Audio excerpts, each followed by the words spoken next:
உமக்கு முடியலையோ? வழி ஒன்று சொல்வேன், என்னிடம் வாயேன். பாவங்கள் தீரும், சுமைகள் நீங்கும். பாவ சுமைகள் நீங்கும். மகனே ஓடிவா, இளைப்பாறுதல் தந்திடுவேன்.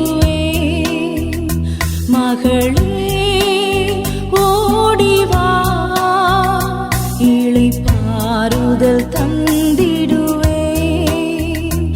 ஆசையாய் நிற்கிறேன், என்னிடம் ஓடிவா.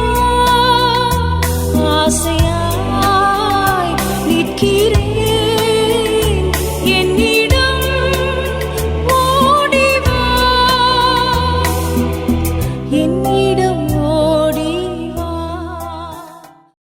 கர்த்தருக்குள் அன்பானவர்களே, அனுதினமும் கிறிஸ்துவுடன் தியான வேளைக்கு உங்களை அன்புடன் அழைக்கிறோம்.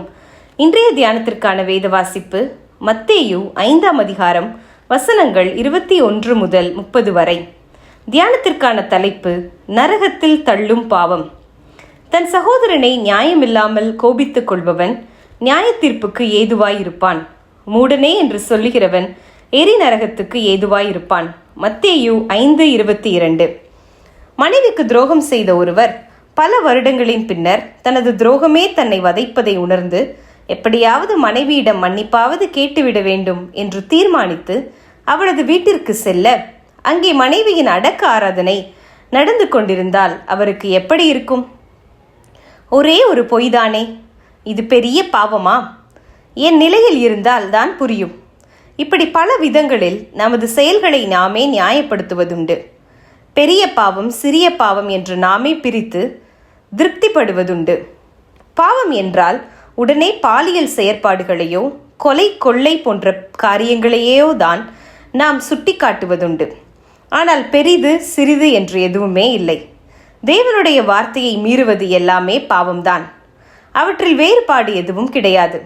செயலில் மாத்திரமல்ல, நினைவிலும் நாம் பாவம் செய்கிறோமே. பாவம் நம்மை தேவனிடமிருந்து பிரித்து போடும் என்றாலும் தவறை உணர்ந்து மனம் கசந்து தேவனிடம் திரும்பினால் நிச்சயம் கர்த்தர் நம்மை தூக்கி நிறுத்துவார். இது வேத சத்தியம். என்றாலும் மத்தேயு 5 முதல் 7ஆம் அதிகாரம் வரையிலும் இயேசு பலவித பாவங்களை குறித்து துல்லியமாக விளக்கியுள்ளார். ஆனால் 2 இடங்களில் மாத்திரமே நம்மை நரகத்தில் தள்ளும் பாவம் என்று குறிப்பிட்டுள்ளதை கவனித்தீர்களா? முதலாவது கோபம். நியாயமில்லாமல் சகோதரனை கோபித்து அவனை வீணன் என்று தீர்ப்பு செய்து நமது நிலை புரியாமல் சகோதரனை மூடன் என்று நாம் தள்ளும்போது அதுவே நம்மை எரிநகரத்துக்குள் தள்ளி போடும். கோபமே இந்த படிமுறைக்கு மூல காரணமாகும். அடுத்தது இச்சை. இச்சையோடு பார்ப்பதும் செய்வதும் நேரடியாகவே நம்மை நரகத்துக்குள் தள்ளிவிடும். உன் வலது கண் உன் வலது கை உனக்கு இடரல் உண்டாக்கினால் அதை அகற்றிவிடும்படி கூறிய ஆண்டவர், தவறு செய்யும் கண் அல்லது கையுடன் நாம் நரகத்தில் தள்ளப்படுவதை பார்க்கிலும் என்று கூறுவதிலிருந்து இந்த இச்சை நம்மை எங்கே கொண்டு போய் விடுகிறது என்பதை நாம் உணர வேண்டும். தேவ பிள்ளையே, பாவம் பாவம்தான். பாவத்தில் தரித்திருந்தால் நாம் தேவ சமூகத்தை விட்டு தள்ளப்படுவதும் நிச்சயம்.